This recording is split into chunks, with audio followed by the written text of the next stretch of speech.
I love watching CS:GO, and I respect Valorant and Overwatch, but I think when it comes to depth as to what how much is actually going on all the time, I think Siege and PUBG edge out the other two. So here I am with Gibson. You may have seen him do one of his many interviews that he's done in the lead up to the Six Invitational, and I have the pleasure of having him on myself. Gibson, how are you doing? How does it feel to be on the other end of the interviewing stick? I'm doing good. It's a bit of a change from the usual, but it's good to be on. Good, and thanks for having me, of course. Yeah, really excited about it. I figured the best place to start is the most recent, which is, of course, the Six Invitational closed quals, but this time for Europe. Caught up with fellow after the NA ones, and I figure who better to talk to EU about than someone who was there.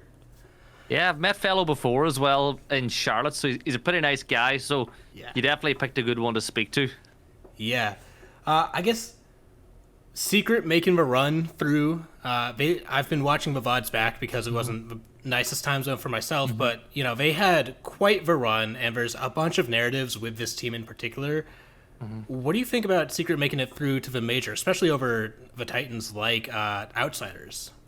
So the way I looked at it going into the weekend, I had Navi as my favorites, and then it was like it'd be a toss-up between Secret, Makers, and Outsiders. I had heard mixed reports about how good Outsiders were going to be, and I thought that with the change that they made bringing in Joystick, he's a fantastic player, but you're not leaving for a lot of time to gel when they made the announcement, so I had them a little lower on my expectations.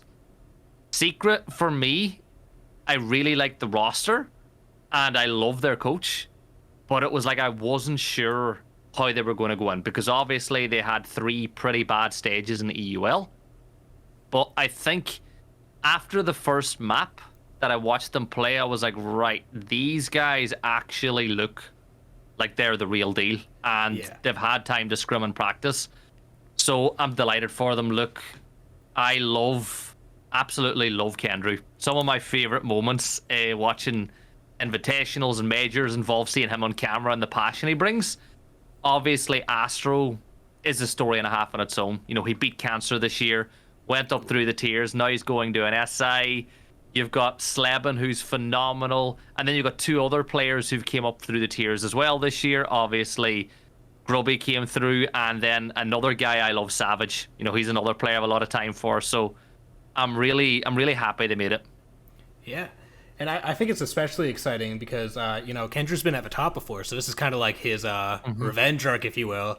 But besides them, because I want to go just beyond them, like Navi and Makers, I think, how do you think they did in this event? Because obviously you said Navi you had as your favorites, so by that metric, they'd probably underperform. But what about Makers? Did they about do what you expected of them?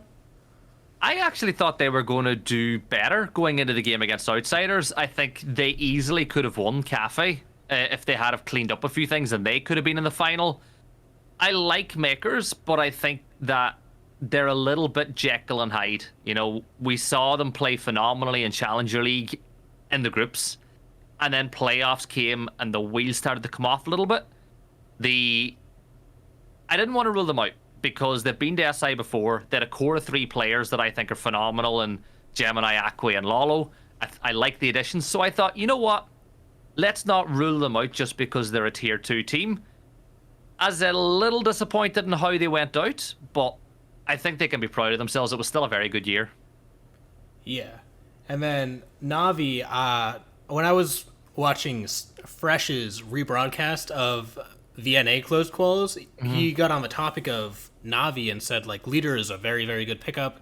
There's a lot of potential on this team. What do you think happened with Navi? Because I watched their first match, and it just seemed like, obviously there's something there, but is it just a matter of time? Is it, like, not meshing together? What's causing them to have some struggles, do you think?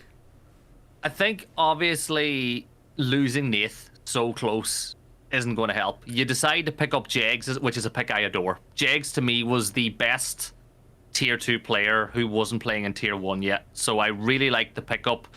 He's one of the best entries, one of the best fraggers I've seen in a long time, especially in the tier 2 system. And I think he has a couple of problems that he's aware of, but I thought I liked the pickup. I was like, if Jags turns up at the weekend, Navi could go all the way.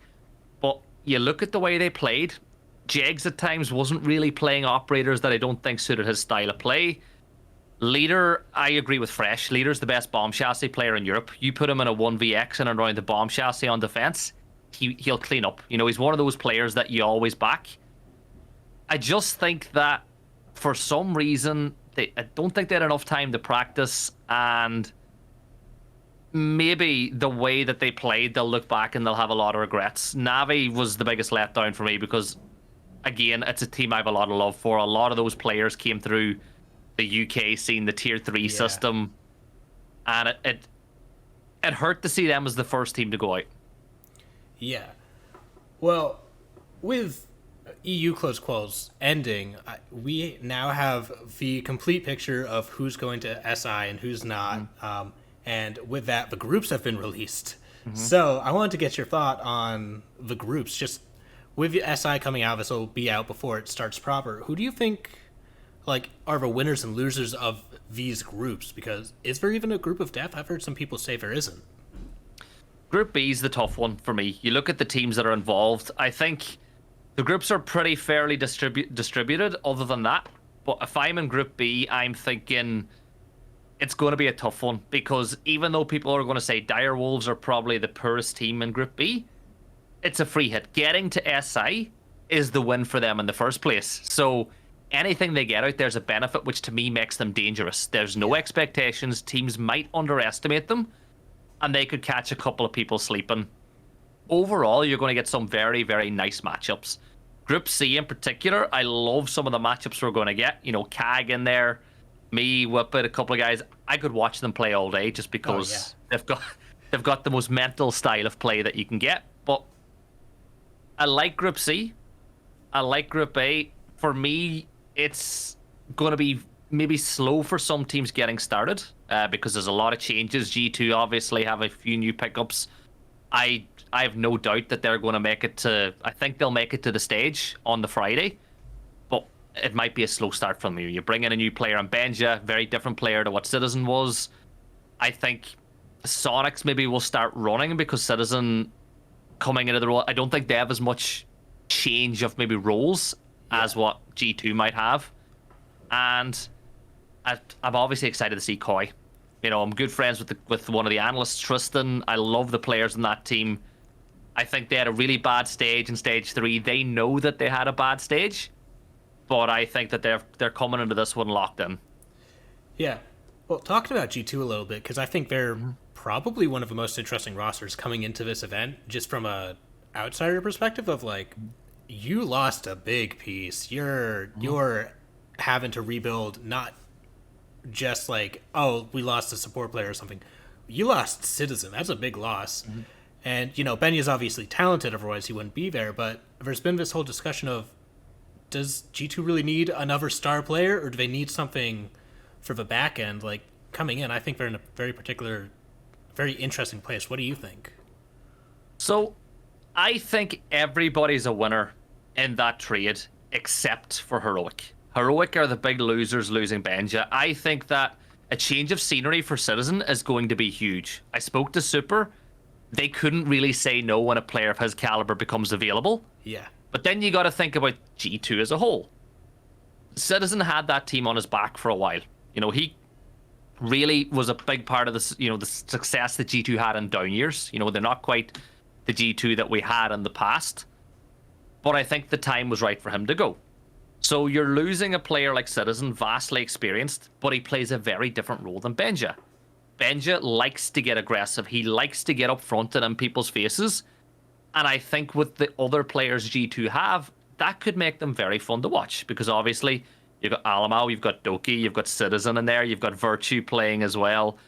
To me, I think that they'll be fun to watch. They'll have their teething problems maybe in the first game. Good thing is it's a best of 3, so the first game could be 3 maps to kind of get that rust off. But I'm excited. I think G2 performing well is good for Siege. G2 being at Invitational is good for Siege. Interesting. Yeah, and I do think you're right, because You know, if everyone's with the dynasty, no one else. So, are there any players? I think we might have touched on this a little bit. Are there any players in particular that you're excited to watch, or you have on your watch list going into SI? Like, just not necessarily the team, but you just love watching that one guy. I don't have one guy. I'm gonna play like what's the word I want to use? I'm going to list a couple of people that I'm really excited to see going in. I'm going to give you a couple from every region in particular. Right.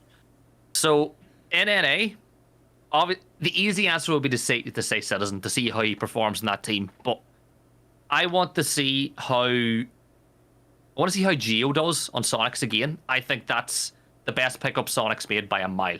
Yeah. So I'm really excited to see Geo playing again. I want to see if Iconic can get that iconic swagger back that he had in Charlotte. He's a player that I want to get up and running. And Yeti.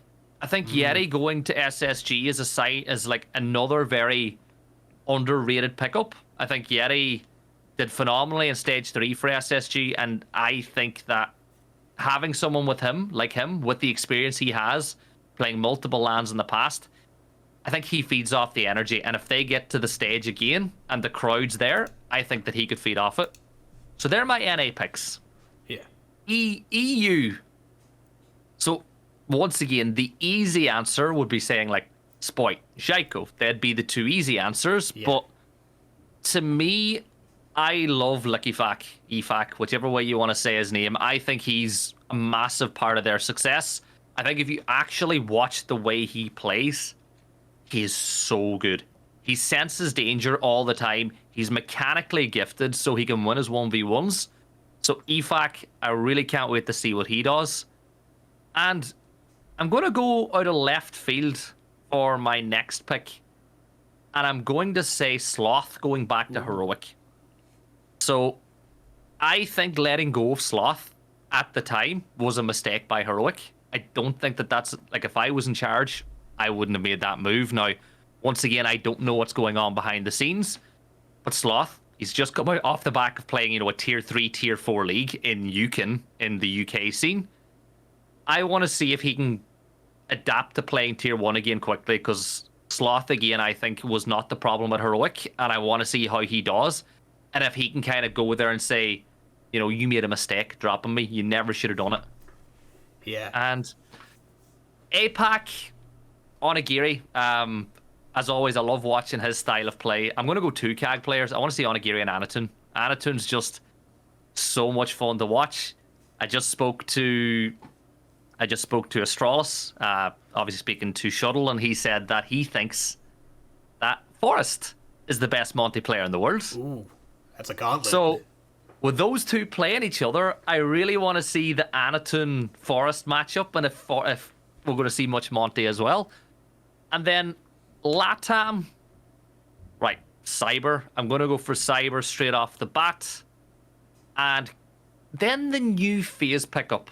I want to see how the new guy does, because after the pick, I didn't know who he was. I looked up some of his stats. I looked him up. It looks like he's a pretty new player coming in. I want to see how he plays inside that phase machine. And I'm going to cheat and I'm going to give you 2 more. Nesk and Palu. Of course. After the heartbreak that they had in Jönköping, I want to see if them two come back and if they look more driven than ever. Yeah, I think it'll be really interesting to see if they have that fire, that burning desire for revenge. Because if so, they might finally get to lift the hammer after God knows how many years. Someday. Yeah, I mean, look, man, they've been playing at such a high level for so long. It's actually insane. They have such a long lifespan. I did want to kind of transition, though, because you're not only a Rainbow Six caster, you are also a PUBG caster, and some of your interviews have been with those PUBG guys. And I want to ask, just what is it like trying to keep up with 2 scenes? Because if I'm being honest, I can barely keep up with this one. Like, I'm very focused on NA because I just don't have the time to watch everything else. But it must be even harder for you to pay attention to Siege and another game. So I don't actually find it that hard because I actually really enjoy both games. So to me, I used to stream a lot But now the only chance I get to stream with my schedule is by casting PUBG. You know, late NA cast starting at midnight my time, going on to 3, 4 in the morning. But by casting it and just watching scrims, it really gives me an idea of what's going on in the scene. So that's pretty easy. Sometimes there can be some difficulty whenever NAL is on at the same time as PUBG, so you're sitting watching two streams at once, bouncing between your phone and the TV, or your phone and your kind of PC screen. Yeah. I think I have a lot of worries about PUBG this year as an esport. I know that a lot of people feel the same way. The other people feel the opposite. To me, they're the two best FPS esports out there. Like, Really? I love watching CS:GO, and I respect Valorant and Overwatch, but I think when it comes to depth as to what, you know, how much is actually going on all the time, I think Siege and PUBG edge out the other two. Really? Now, I do find PUBG a lot harder to break into than Siege, and I've been pretty lucky with the opportunities I've had because I've not been casting in the grand scale of things that long at all. You know, I started casting in the middle of the first year of COVID. So to be doing Challenger League, to get to do Last Chance Quals and go to the studio in Paris, it's been a bit of a whirlwind, and I haven't really had the chance yet to kind of stop and enjoy the moment. Yeah. So, I did actually have a few questions about PUBG and casting it in particular, because I'm a complete outsider. The most I've watched is like probably an hour or two of a stream and maybe some Apex, and that's completely different BR, so I don't even know if I should be in the same discussion.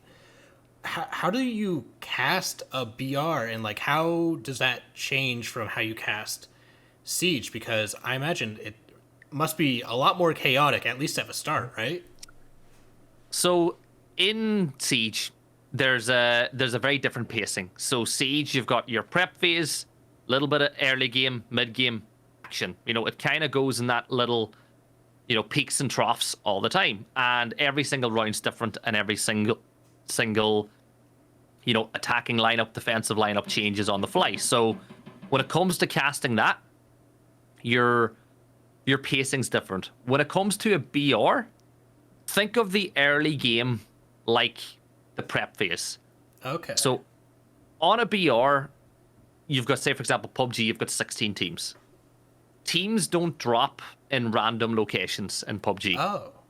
They've got set locations that teams like to drop in. So you'll have the flight path, and every single team will have like their primary location that they go to and their secondary location that they go to.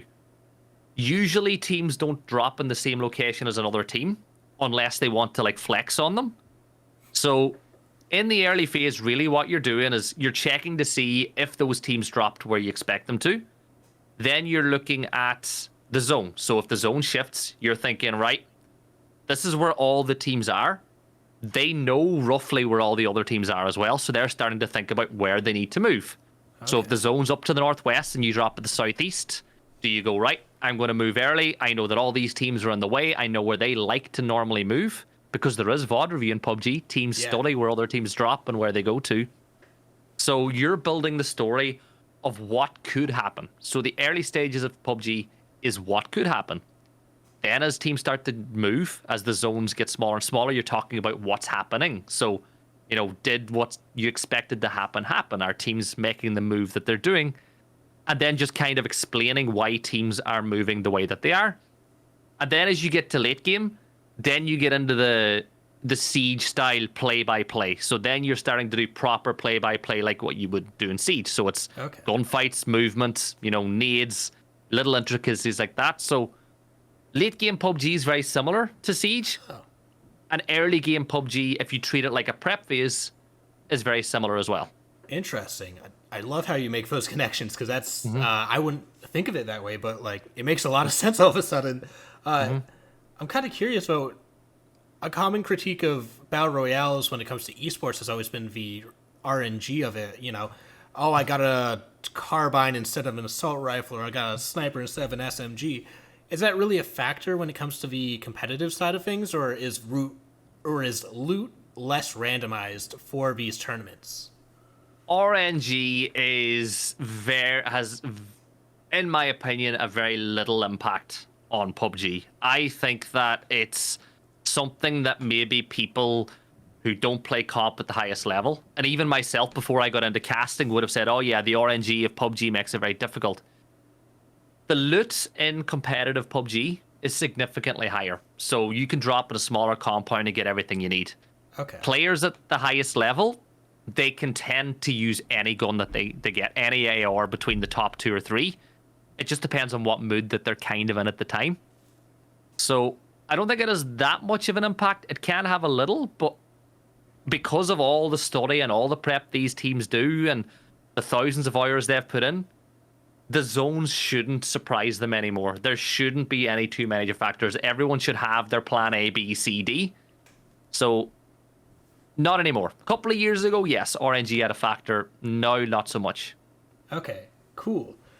And how do you create narratives throughout multiple games? Because PUBG, it's not just winning one game and that decides that's the tournament. This is like 16 teams, and they play 4 or 5 or however many games, and then through that, in a point system, the winners decide. How do you craft a narrative through all those games and kind of doing that part of it? Because that's always been interesting to me, where I'm like, hey, wait a minute, they won the match, but they're losing the tournament. I've always been a little confused by that part.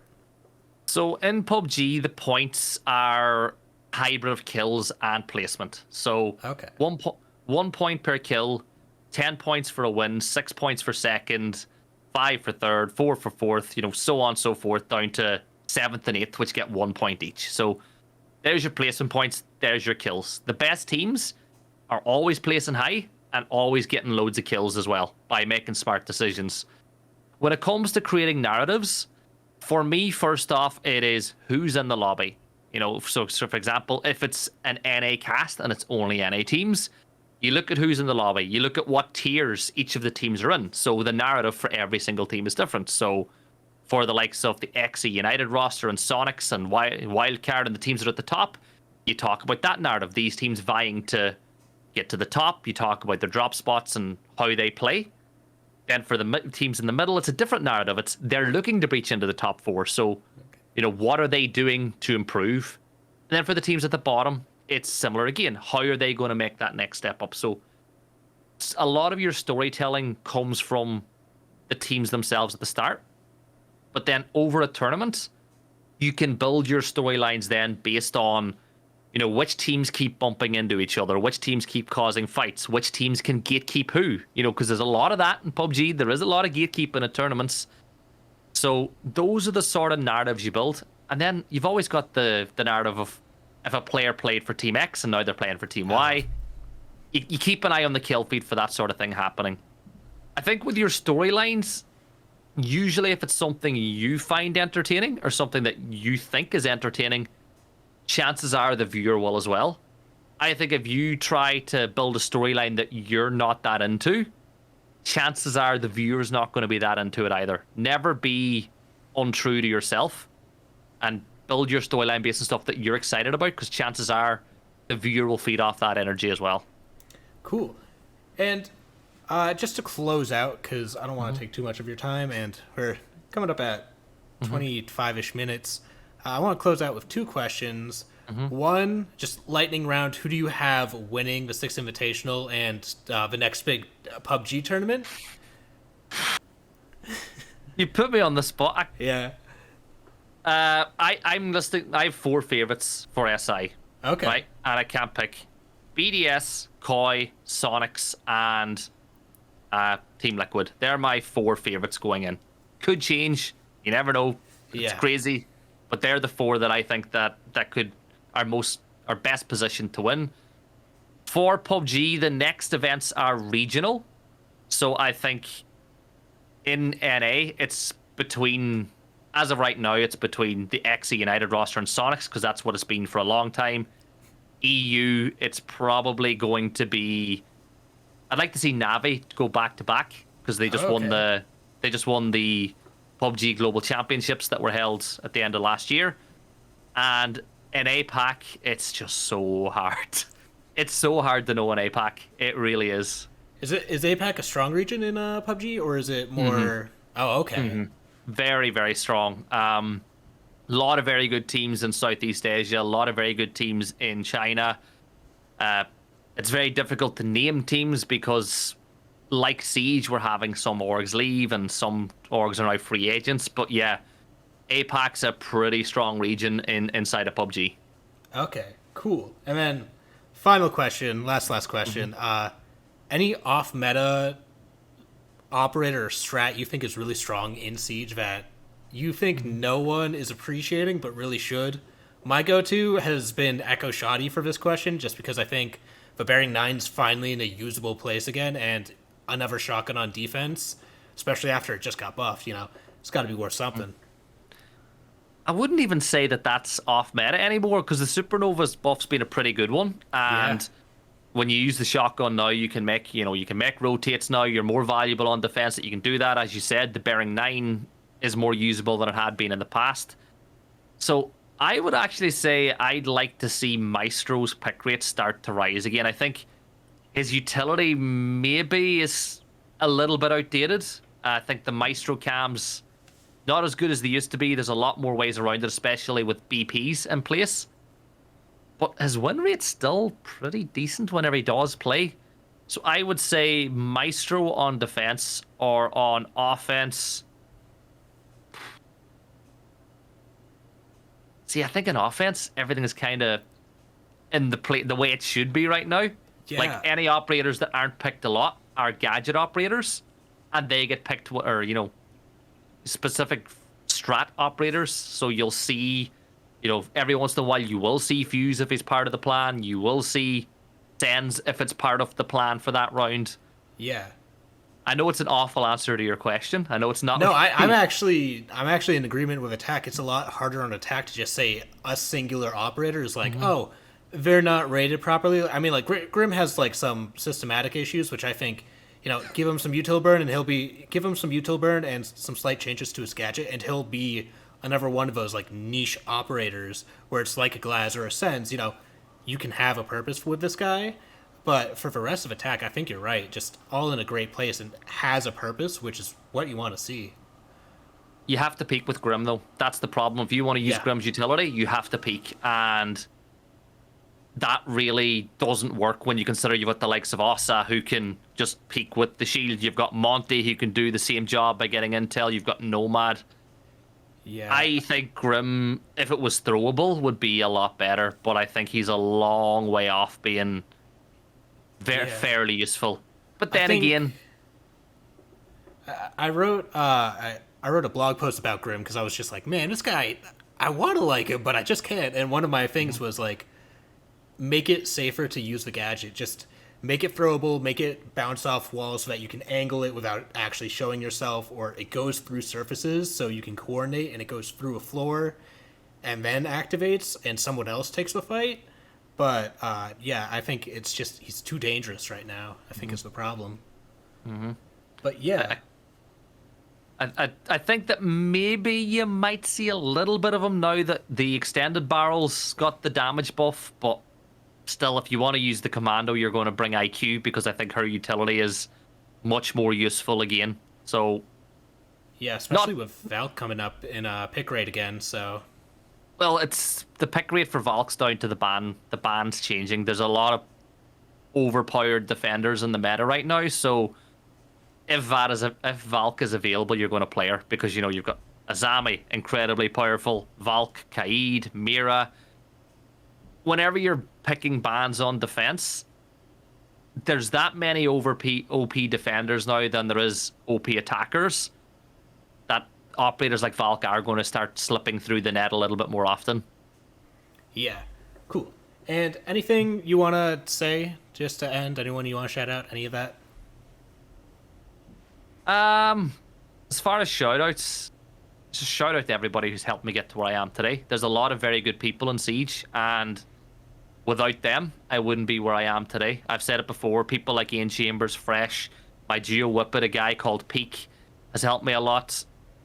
And Grace, I don't know if you know Grace. She's a UK-based caster. I don't. One of my first ever casting gigs, she put my name forward for it. So shout out to Grace as well. And obviously anyone who supported me. It's been a fun ride so far. And what was the other part of your question? It was anything I wanted to say? Yeah, I think you want to say anyone you want to shout out. Just No, close the message. thanks for having me. It's been fun being on the other side of the mic. It's different being put on the spot, but I had fun. So thanks for having me.